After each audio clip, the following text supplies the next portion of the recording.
चंद्रमोहन जी आपसे, जो अयोध्या जिसको आप कह रहे हैं कि एक धर्म का इस्तेमाल वोट बैंक के लिए किया जा रहा है, आज उसी धर्म का जब उत्थान हो रहा है, जब प्रभु श्री राम विराज रहे हैं, तो एक अयोध्या मॉडल भी बनकर उभरा है। उस अयोध्या मॉडल से लोगों को रोजगार मिल रहा है, एम्प्लॉयमेंट मिल रहा है, विकास हो रहा है, डेवलपमेंट हो रहा है। क्या वो अयोध्या मॉडल के लिहाज से कम आप तारीफ कर सकते हैं? धर्म की तो आप आलोचना कई बार कर देते हैं कि धर्म पर सियासत कर रहे हैं। देखिए, बिल्कुल ठीक है कि किसी भी सूबे में, किसी भी देश के हिस्से के अंदर अगर कोई डेवलपमेंट होती है तो उसका श्रेय, उसका बेनिफिट उसके सूबे की जनता को मिलता है। और बिल्कुल निस्संदेह उत्तर प्रदेश के अंदर, अयोध्या के अंदर जो लोग हैं, जो वासी हैं, उनको टूरिज्म के आने का बेनिफिट मिलेगा।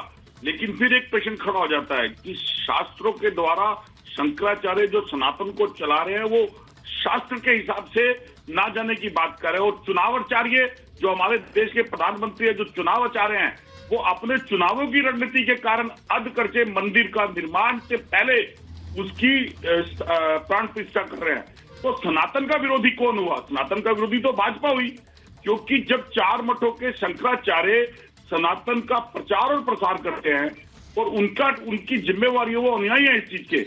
अगर उन्होंने कोई प्रश्न खड़ा किया, ये गलत परिभाषा है। कहीं चारों शंकराचार्यों ने विरोध नहीं किया है, होता है कहीं नहीं किया। ये कांग्रेस की कोल कल्पित कल्पना है और गलत बयानी है। शंकराचार्यों ने सदैव हिंदू धर्म के साथ खड़े रहे। और आप हमको एक प्रश्न का जवाब दे दो, आज तक किस मंदिर की प्राण प्रतिष्ठा में जाके शंकराचार्य ने पूजा की है? एक उदाहरण दे दो आप, एक उदाहरण दे दो आप।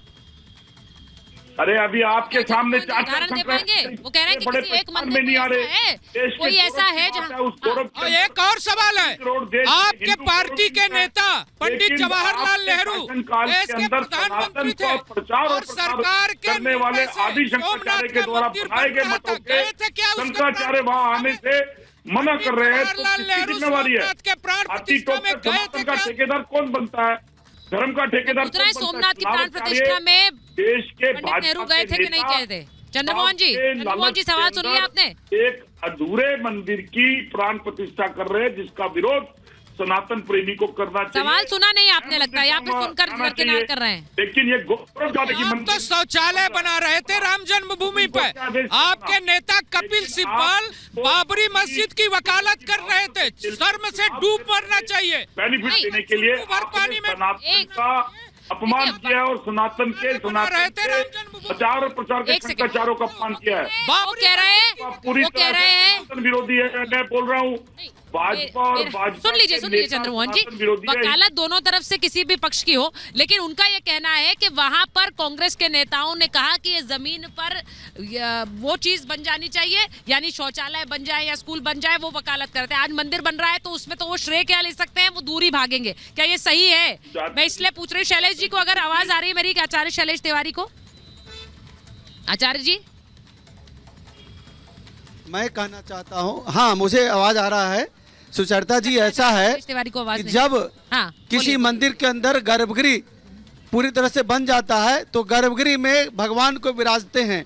अभी तक तो हमारे भगवान टेंट में थे, तो वहाँ पूजा नहीं हो रही थी क्या? हो रही थी पूजा। प्राण प्रतिष्ठा 2 प्रकार का होता है, चलित प्राण प्रतिष्ठा और अचल प्राण प्रतिष्ठा। अचल प्राण प्रतिष्ठा एक जगह स्थापित हो जाते हैं भगवान, वहाँ से हटते नहीं है। और चलित प्राण प्रतिष्ठा जो होते हैं, एक स्थान से दूसरे स्थान तक चले जाते हैं। जहाँ तक शंकराचार्य के विरोध करने की बात है, तो शंकराचार्य जब हिंदू धर्म पर संकट आया, शंकराचार्य छोड़कर भागे हैं। जब हिंदू धर्म पर शंकराचार्य छोड़ के भागे हैं। आप सर काटने वाला जो मुद्दा था, आपने देखा होगा, कोई शंकराचार्य ने नहीं बोला। और हम लोग टीवी चैनल पर आकर के हम विरोध किए।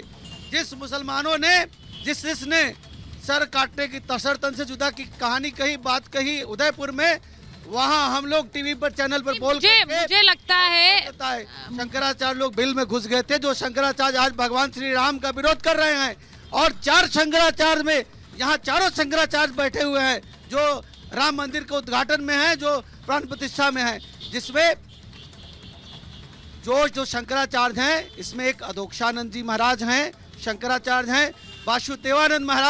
वासुदेवानंद जी महाराज जो हैं वह जोशी मठ के शंकराचार्य हैं, और अधोक्षानंद जी महाराज पुरी के शंकराचार्य हैं।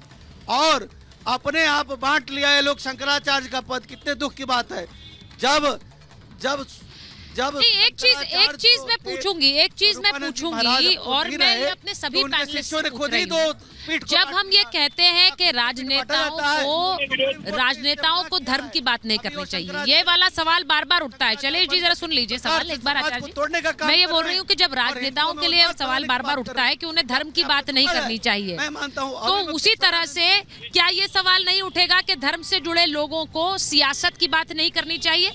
मैं आपसे पूछूंगी संजय सरकार जी, क्या धर्म से जुड़े लोगों को सियासत की बात करनी चाहिए? ये तो दोनों पर लागू होगा। फिर जब एक तरफ आप कहते हैं कि मोदी योगी क्यों कर रहे हैं धर्म की बात, उन्हें अपनी सियासत से मतलब रखना चाहिए, तो फिर शंकराचार्य जी के बारे में ये सवाल जब वो उठा रहे हैं कि उन्होंने 2019 चुनाव में नरेंद्र मोदी को हराने की बात कर दी, वो सियासी मैदान में उतर आए, ये सवाल पूछे जा रहे हैं, तो क्या ये सही है? क्या उन्हें सियासी ताल ठोकनी चाहिए? ये पूछ रहे हैं बीजेपी।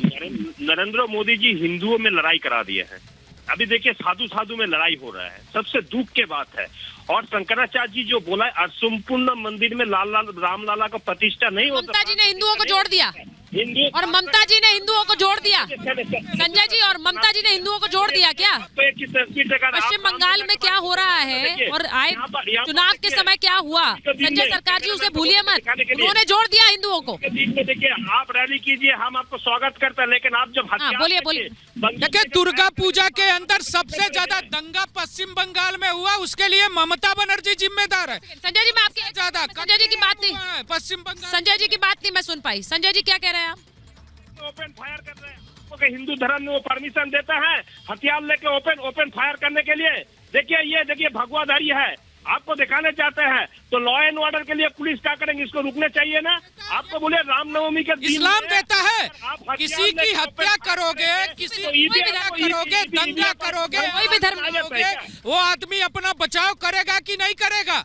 तुम्हारी पुलिस घर में दुबक जाती है, आप हिंदू बचाव हथियार लेके फायर करते करते जाएंगे और वो फायर को हम रुकेंगे नहीं क्या? लॉ एंड ऑर्डर को नहीं रुकेंगे? कितना आदमियों को दिन हत्या हो सकते थे, कितना आदमियों को हत्या हो सकते थे, आपको मालूम है? कितना आदमी मर सकते थे।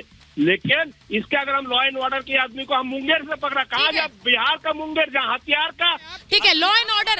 अब देखिए अब लॉ एंड ऑर्डर जो आपने कहा उसी वही तर्क समाजवादी भी देते हैं, वही तर्क अब आज वही तर्क दिया जा रहा है। जब समाजवादी पार्टी के नेता ये कहते हैं कि भाई लॉ एंड ऑर्डर के चलते उन्होंने गोलियां चलवा दी, तो वो भी तर्क है। लेकिन गोलियां किन परिस्थितियों में चली, किन पर चली और क्या उसके लिए कोई विकल्प नहीं था, ये सवाल हमेशा पूछे जाएंगे, बार बार पूछे जाएंगे। मेरे पास महाभारत में आज इतना ही समय था। बहुत बहुत धन्यवाद आप सबका।